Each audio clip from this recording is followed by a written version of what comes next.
How's everybody doing? GS6gun here from Gemstar Custom Razors. Hey, listen, I was noticing on the forum there's quite a few questions about how to lift the inlays and transfer them over to another set of scales. So anyway, I'm just going to do a real quick video on how you actually do it. I used a glass baking pan that I went and bought. Don't steal the wife's, man. They'll kill you. You basically, it's pretty simple, guys. You need something really pointy. You need a pair of long nose pliers. You need acetone.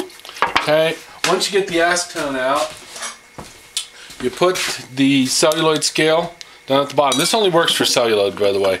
This does not work for horn or any of that stuff. Okay, then just pour some of the acetone right on top of it.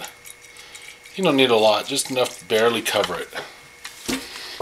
Cap it and put away. You don't ever want to get that near your razor. In fact, I usually put it on a different bench. Make sure it's safe. And it takes about 30 seconds or so. I'm going to flip this over. You also don't really want to get it on your hands. It don't want to hurt you, but it sure does dry them out really quick. You just let it sit for a few. Like I said, it takes about 30 seconds. Sometimes it'll take a little longer, but not usually. Just let it swish around. If you notice, if you look real close right here, it's already starting to eat away the celluloid. You can see the celluloid coming off as I'm grabbing the scales. It's just melting the celluloid away. It will stick to the bottom of that too. Also, you might notice I have trimmed the scale back, so there's very little of it left. If you throw the whole set of scales in there, it will just melt all over everything and make a really big mess. It's just more of a pain to clean up. You don't really need to. The scale's destroyed anyway, so I cut them loose.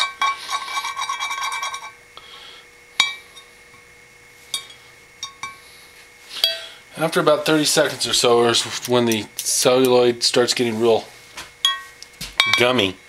What I do is I just kind of push it up against the side and hold it there with the pliers. And then I take the pointy thing, which in this case is just an awl. You can use anything with a point on it though. And that was it. The little brass inlay is loose. That is all it takes. There's nothing more to it than that. You never ever want to put it on something like that, or you never want to put it in here and wipe it off. You always want to make sure it stays on a really flat surface. And then you just barely wipe it off. By the way, I polished these, and I'm sorry, I'd already done it. I always polish them before they go in the solution. In other words, while they're still attached, you want to polish that. Then you just throw that away because it's totally useless now. Dump this someplace safe. Remember, that stuff is super flammable.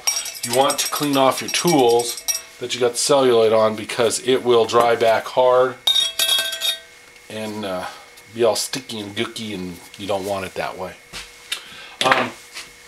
Anyway, that's exactly the way those come off, and it takes just about that long. About 30 seconds or so will normally pop them loose. And if you use something pointy, it just pops them right off.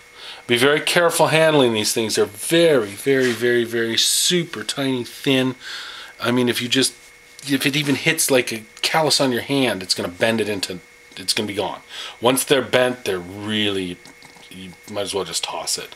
But you end up with a nice little inlay like that that you can put on the next set of scales. Anyway, once again, GS6gun from Gemstar Customs and SRP. Just a real quick little lesson on how to lift those celluloid, or lift the brass inlays off of celluloid scales. Thanks for watching. See you later. Bye.